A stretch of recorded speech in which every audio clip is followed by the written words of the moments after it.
Bisa-bisanya bikin animasi 2D yang sefluid dan sekompleks ini. Siapa yang suruh coba? Balik lagi ke lini animasi bareng gue BM si karakter magang. Dan izin, gue kayaknya butuh sedikit penyegaran deh. Abis ekspektasi gue melampam gara-gara film Lebaran Warak CGI yang jujur rada takut gue sebut namanya. Ngeri cok. Dan pas lagi kecewa-kecewanya nih, tiba-tiba di beranda YouTube gue muncul animasi 2D lokal yang gak pakai babi bu, ngasih gue harapan baru lewat konsep sama gambarnya yang fresh banget. Jadi di tanggal 25 Maret kemarin gua ketemu sama Farun The Origin, satu animasi 2D yang entah kenapa bikin gua kepincut dari frame yang pertama kartun yang muncul, termasuk soal animasi sama plotnya. So kartun ini nyeritain perjalanan Farun, seorang pemuda sporty sekaligus aktivis lingkungan yang ngebongkar konspirasi di balik pencemaran sumber air, keracunan massal, dan meninggalnya seorang aktivis di balik sebuah PT yang sas di kota Farun tinggal.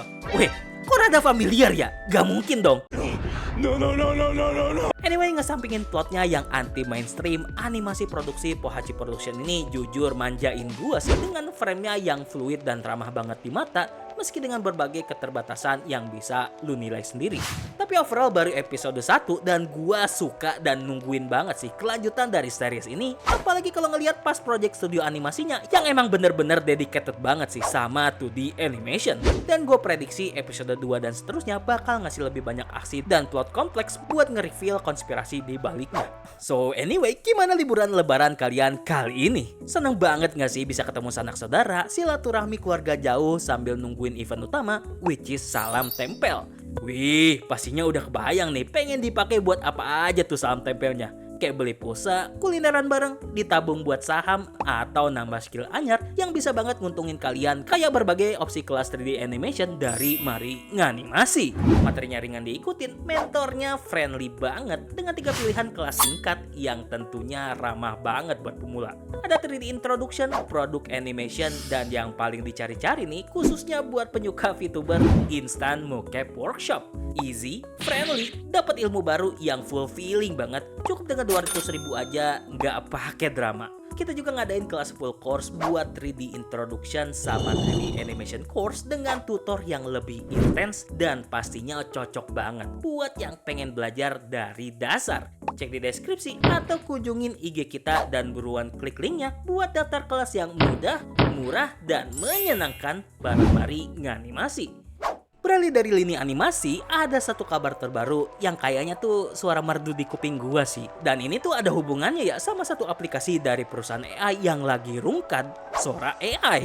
So sekitaran tanggal 24 Maret kemarin, gak ada kabar, gak ada angin ya, Sora AI ngumumin lewat akun X-nya kalau mereka bakal nge-shutdown aplikasi dan pamit dari skena AI. And gak perlu ditebak, netizen kepecah jadi dua. Ada yang selebrasi, tapi ada juga yang nyayangin kepergian aplikasi kesukaan rakyat brainrot ini.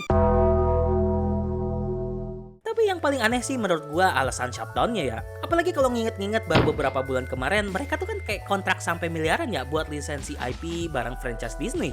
Alasan yang mereka buat pun soal fokus pengembangan di sektor lain kayak pengembangan robot, malah kayak jawaban yang template banget gitu. I mean, bruh, masa baru 6 bulan doang udah kolaps? Curut aja bisa hidup setahun lebih kok.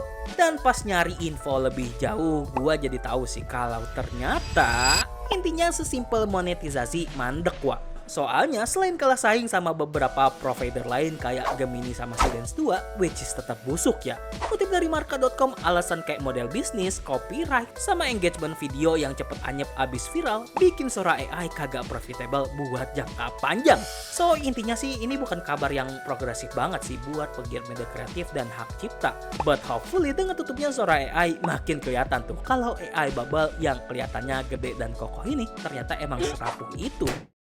So, itu dia 2 info dari lini animasi dan hiburan yang bisa gua sampein di lini animasi kali ini. Gimana pendapat lo soal Sora AI yang tiba-tiba shutdown sama rekomendasi animasi yang gua sampein tadi?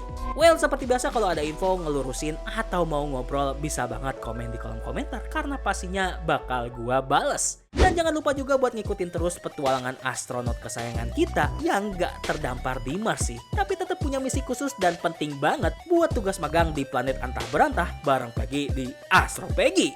So anyway, please leave a like, share, and subscribe buat ngebantu Mari Nganimasi buat bikin konten info dan edukasi soal animasi yang lebih berkualitas lagi. Gua BM, pamit dulu guys. Bye-bye.